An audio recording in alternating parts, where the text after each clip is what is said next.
Well, joining us tonight to understand Generation Y a little bit better, Jan-Carel, the recent winner of the Financial Planning Institute's Financial Planner of the Year competition. So, of course, before we get straight into this millennial discussion, Jan, tell us about what financial planning is today in the context of very volatile world equity markets, very volatile environment, and, of course, very subdued growth.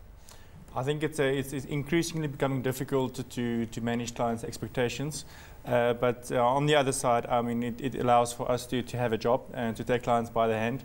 And what we try and focus on is not the things that we can't influence. We can't do anything about what's going on in Europe. But what we can do is to influence clients' behavior and address that sort of issues, which is also very important into the long-term success of any investor. So, of course, 4,000 certified financial planners in South Africa. You came out on top. What did it take? Well, I think it's a combination of being professional and a technical ability, but also to have a good business and processes to support the advice that you give and to have consistency of advice throughout, not only for a particular client, but for the whole of the client base. So I think it's a combination of a couple of things, and it's not particularly one technical ability or something like that. How important is picking the fund manager versus all the other stuff around there? Because that's always the thing that's put forward as the most important, but is it really?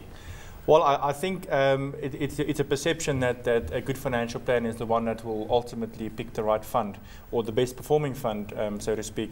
And I think that's a misconception. We try and steer away from that. If you're playing in the space of promising to pick the best investment year in and year out, I mean, it's an undeliverable promise that you can't meet.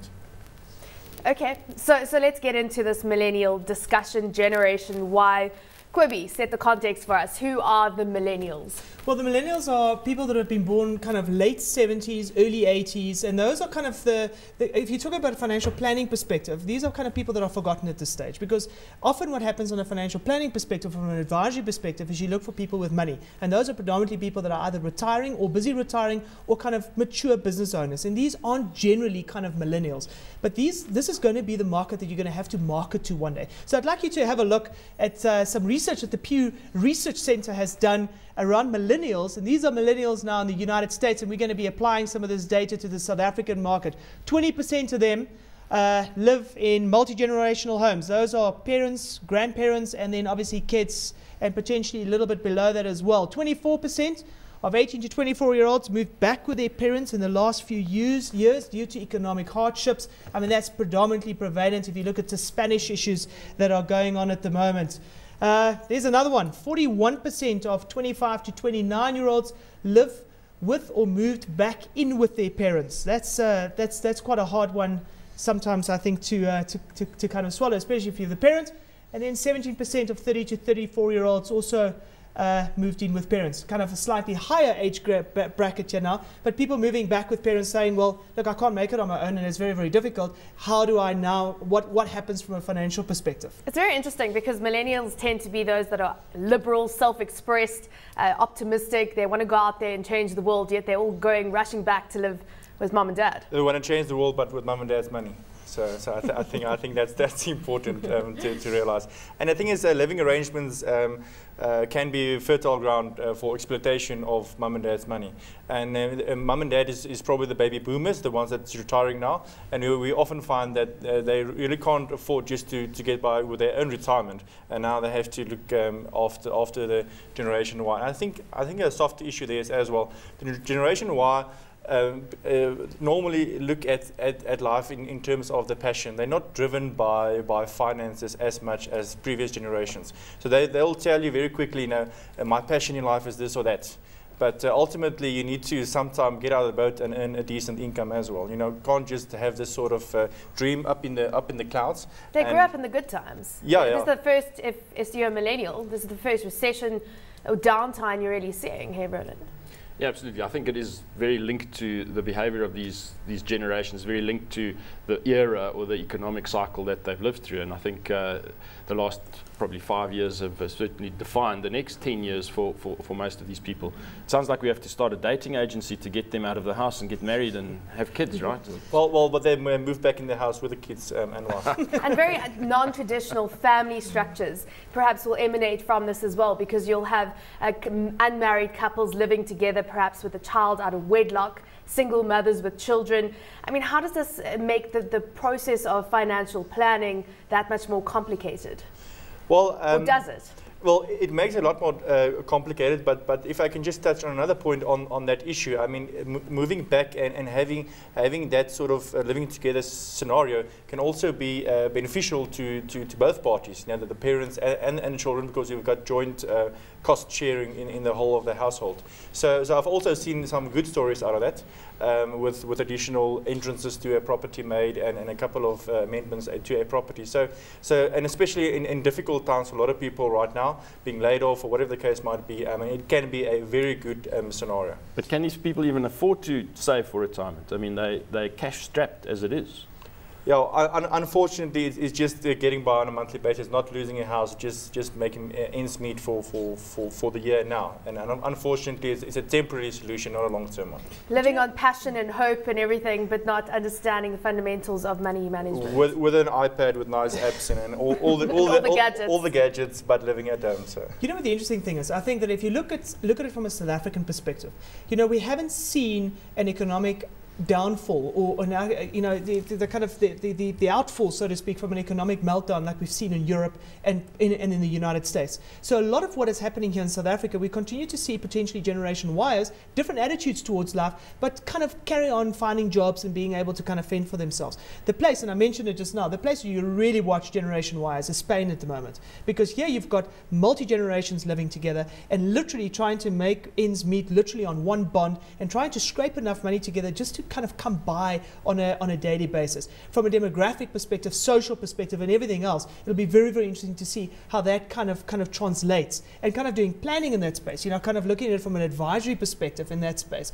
You know, that must be quite difficult to kind of set the boundaries, making sure that there's pots of money for specific objectives, and making sure that kind of the millennials kind of understand that, you know, at some point they're going to have to go and toe the line and actually get out there and actually go in a job. It's very important you mention that, because, you know, there's various financial behaviors that you can address and manage and so on. But when it comes to parents and their children, there's the most irrational decision that parents make, and children knows where to what buttons to press in this whole process. So it's some of the most difficult issues to advise on. But as Kobe mentioned, it will be very interesting to see going forward what will emerge from this whole situation. I mean, you know, how many times have I sat with advisors where and the story always starts the same. You know, I have a client and he is or she is a high net worth individual, and they go through the asset list, and then once they've done this, they always say, but they have a child. But caveat. And then I know what comes, okay, because I know what's the next thing that's going to follow, because invariably they sit down and say, well, you know, the child, and then in a very polite way kind of say, well, they're still living at home, they're in their 30s, and they're not quite sure what they're going to do with this child, and not quite sure how they're actually going to make, you know, how they're going to earn a living. But this becomes a financial drag at the end. Well, what about then the reciprocal of that, is that when the parents actually get older, they actually go to the children and expect support, because the parents were supporting the children up until 30-year-old even. I think what's coming out from this is that the parents are not as hard on the children as they should be, because of neglect of time spent or divorce or whatever the case might be. So the parents at this point in time, what I find on a daily basis, they've got some. Usually, when this scenario happens, they've got some sort of guilt that they have in the back of their minds, and on that. Having a sort of softer approach to children. But yeah, at the end of the day, a lot of parents would say, my children would look after me in retirement, but I mean, they're 35 and haven't got a job even. So that's a problem. Well, on the back end of that, I mean, just quickly have a look at the table that we've got, again, from the PEW Research Centre. Full-time employment is less important to millennials. Look at that. How many of them are full-time employed? this is now regarding the research that was done among 2,500 young people in the United States related to Generation X's that are full-time employed and the baby boomers. You know, if you speak to a baby boomer, he'll say to you, look, it's very important to have a job, make sure that you bring home a check, make sure that you cross the T, dot the I, and make sure that you pay the bills, so to speak. And that was important to Generation X's, but to millennials, it's kind of... They want to be rebels. They want to be bound by 9-to-5 work times, ultimately. I mean, Roland, you're a father. You're obviously going to have children who are going to perhaps be in the same inclined in terms of wanting these kind of liberal, lifestyle choices. How do you think the millennial generation and generations after that might shape the type of financial products that come to the market? I think obviously there's negative situations where people can't afford to live on their own and therefore live with their parents. But I'm sure what this is also saying, this data, is that people are focusing much more on entrepreneurial kind of spirit, where they are free to work for anybody. In other words, they are consultants and sort of do work that gives them more flexibility in terms of their private life and their work life. So I think we are moving very much demographically into an era where we're finding people working from home. You can do so much more nowadays with technology that you couldn't do before. So there could be a whole reason why these people can very successfully sit at home, but I think you have to get them off the couch and make sure that they... Discipline with managing that money then. Yeah, but ultimately, as you say, I'm very opinionated about this issue. But so then, give us your very opinionated opinion. Well, many of them just don't want to work. That's just the bottom line. But it is so. The various generations got different perceptions. I recall Ernie Els's grandmother asking, after Ernie Els already been a made professional golfer, asking, when is Ernie going to get a job with a pension and a medical aid? So Ernie's not living at home still, is he? No. So I think perception is changing, but there needs to be some sort of wake-up call for Generation Y at some stage. Yeah, I mean, let's just quickly show you some more work from the PEW Research Centre data.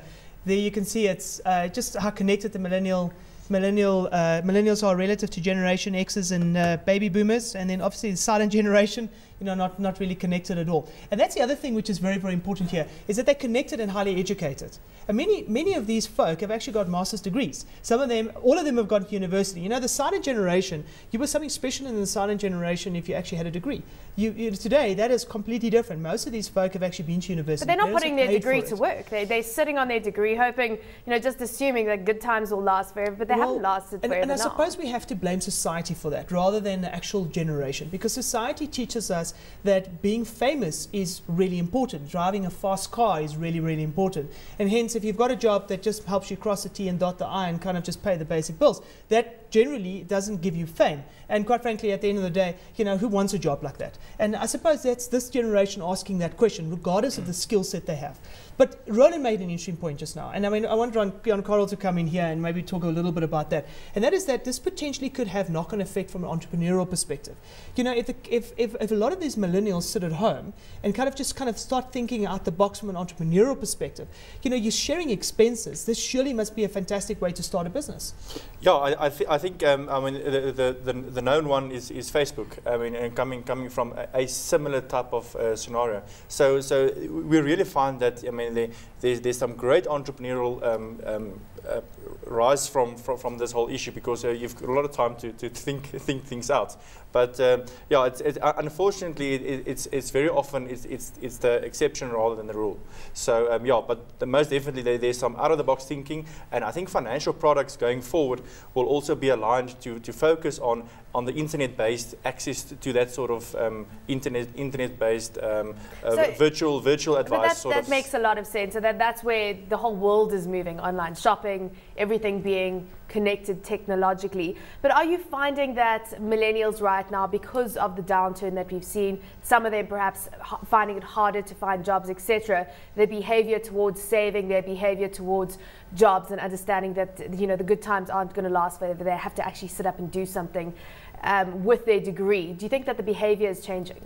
Yeah, the behavior is most definitely changing, and I mean, and at this point in time, I think we have to wait a little bit longer to see what the outcome would be. So at this point in time, but I think businesses are quite cleverly trying to attract those individuals, making it attractive to work for them, giving them sort of environment. I think Google is famous for that in their working environment, to have a very sort of Generation Y environment where they can work in a relaxed environment and exploit their various avenues.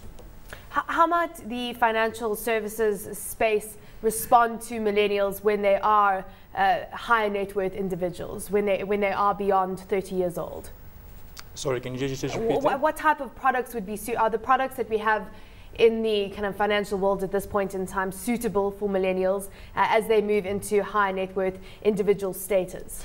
Well, I think the online investing platforms has been very popular. I think that over the past 5 years, I mean, the gentleman would agree with me that over the past 5 years, I mean, those products have really come to light, and a big drive for that was Generation Y and even Generation X, and not the baby boomers. So if they latch onto that and find it comfortable to use that investment platforms, that will be most definitely be in 10 years' time a much bigger space for us to play. What you're saying is people are becoming much more self-directed. In other words, they are actually investing themselves rather than online, rather than having to go through traditional kind of routes. And I guess that impacts you because it's sort of a threat to maybe the intermediary service that you're providing. Absolutely correct. If you look at that, it's very true. But what we also find is that they're quite often, because they can Google everything, think that they're cleverer than they really are.